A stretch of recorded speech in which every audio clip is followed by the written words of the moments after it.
नमो भगवते वासुदेवाय। नमस्कार दोस्तों, आज की इस वीडियो में हम बात करेंगे एकादशी की। एकादशी से जुड़े हुए अनेक प्रकार के प्रश्न पूछे जा रहे हैं, उन सभी पर आज का यह वीडियो आधारित है। जैसे कि एकादशी के व्रत में कौन सी सब्जी नहीं खानी चाहिए, या फिर ऐसा क्या है जो नहीं खाना चाहिए। क्या एकादशी के व्रत में सेंधा नमक खाया जा सकता है। एकादशी के व्रत में किस प्रकार के कपड़े को पहनना चाहिए। सुहागिन स्त्रियों को बाल कब धोना चाहिए। एकादशी के व्रत में क्या मूंगफली खाया जा सकता है, चाय पिया जा सकता है, या फिर हल्दी खाई जा सकती है या नहीं। या एकादशी में ऐसी कौन सी सब्जी है जिसे विशेष कर नहीं खाना चाहिए और ना ही बनाना चाहिए। क्या देव उठानी एकादशी के व्रत पर तुलसी विवाह किया जा सकता है, और यदि किया जा सकता है तो इससे जुड़े हुए नियम क्या हैं। वह सभी चीज़ें आज की इस वीडियो में हम जानेंगे, और भी बहुत सारे आपके सवालों के जवाब हैं। आइए वीडियो को हम स्टार्ट करते हैं।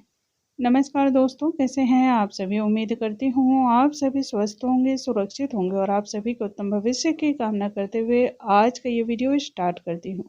दोस्तों, सबसे पहले बात करते हैं साल 2023 में देव उठानी एकादशी का व्रत किस दिन किया जाएगा। यह व्रत 23 नवंबर को किया जाएगा। व्रत जो शुरुआत की जाएगी उदया तिथि के अनुसार वह 23 नवंबर है। हिंदू धर्म शास्त्रों में उदया तिथि का मान सर्वाधिक माना जाता है। जो व्रत उदया तिथि के साथ स्टार्ट होता है उस व्रत की महत्ता सर्वाधिक बताई गई है, इसलिए 23 नवंबर को ही हम सभी देव उठनी एकादशी का व्रत रखेंगे। अब बात करते हैं, क्या इस दिन तुलसी का विवाह किया जा सकता है अथवा नहीं। तो दोस्तों, वैसे विधान तो नहीं है, बट बहुत सारे लोग ऐसे हैं जो इस दिन भी तुलसी विवाह करते हैं। तुलसी विवाह देव उठानी एकादशी के ठीक दूसरे दिन यानी कि द्वादशी के दिन करने का विधान बताया गया है। एकादशी के दिन तुलसी जी में पानी देना चाहिए या नहीं, ऐसे बहुत सारे मिथ्य हैं। तो देखिए, वैसे तो नॉर्मली हम जो है ना एकादशी के व्रत में रविवार के दिनों में तुलसी जी में जल नहीं देते हैं, लेकिन जितनी भी इस्कॉन टेम्पल को मानने वाले हैं या फिर वृंदावन मथुरा इन सभी जगहों के अनुसार चलते हैं, वह सभी एकादशी के दिन भी तुलसी जी के पौधे में जल डालते हैं। तो यह टोटल आपकी इच्छा और आपकी श्रद्धा पर है। देव उठानी एकादशी के दिन सबसे ज्यादा सफेद और पीले वस्त्र पहने जाते हैं, नारंगी रंग के वस्त्र पहने जाते हैं। खासकर महिलाओं को पीले रंग का वस्त्र धारण करना चाहिए, क्योंकि देव उठानी एकादशी में भगवान श्री नारायण की पूजा आराधना की जाती है, और भगवान श्री नारायण भगवान श्री विष्णु को पीला रंग सर्वाधिक प्रिय माना जाता है। इसी के लिए उनकी पूजा में पीले रंग की महत्ता सर्वाधिक है। फिर वह पीला वस्त्र हो, पीले फल पुष्प या पीली मिठाइयाँ ही क्यों ना हो। इसके अलावा अब बात आते हैं एकादशी के व्रत में चाय पी सकते हैं अथवा नहीं। तो देखिए, यदि आप निर्जला उपवास कर रहे हो या फिर आपने ऐसा संकल्प लिया है कि आप बिना चाय पानी के रहने वाले हैं, तब आप चाय का सेवन नहीं करेंगे। लेकिन यदि ऐसा कोई भी संकल्प आपने नहीं लिया है तो चाय का सेवन किया जा सकता है। आमतौर पर चाय पीने को मनाही की जाती है व्रत उपवास में। उसका सबसे मुख्य कारण ये होता है कि चाय से एसिडिटी बनती है, गैस बनता है, जिससे आपके पेट में या आपके शरीर में किसी अन्य तरह की आपको दिक्कत का सामना करना पड़ सकता है। इसलिए आप टोटल अपने शरीर के अनुसार ही कार्य करें। एकादशी के दिन बाल धोया जा सकता है अथवा नहीं। तो देखिए, एकादशी के दिन खासकर जितनी भी सुहागिन महिलाएं हैं उन सभी को बाल नहीं धोना चाहिए। वैसे भी इस दिन भगवान श्री हरि को समर्पित है, और महिलाओं के जीवन में विवाह का कारक जो ग्रह माना जाता है, जो स्वामी माने जाते हैं, वो भगवान बृहस्पति माने जाते हैं, भगवान विष्णु माने जाते हैं। तो इस दिन बालों को नहीं धोना चाहिए।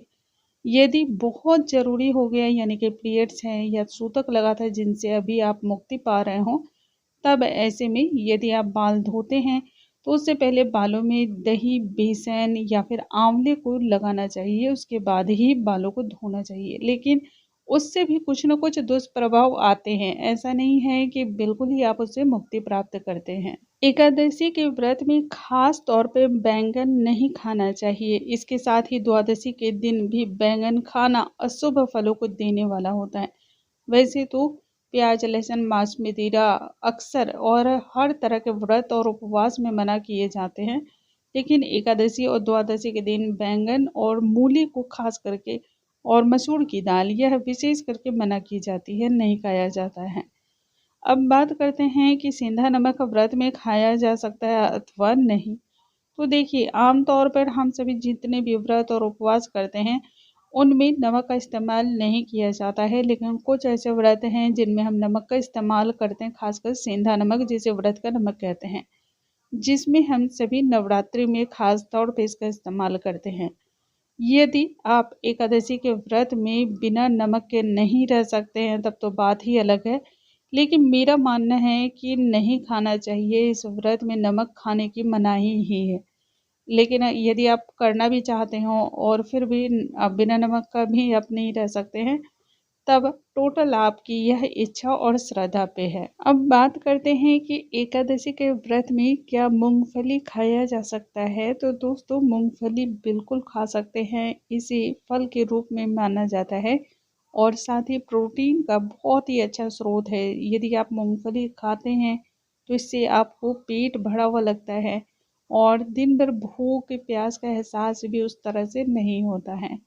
मूंगफली को खा सकते हैं, मूंगफली के अलग अलग रेसिपी भी बनते हैं, उन्हें भी आप ट्राई कर सकते हैं। उम्मीद है आज आप सभी को आपके सारे सवालों के जवाब मिल गए होंगे।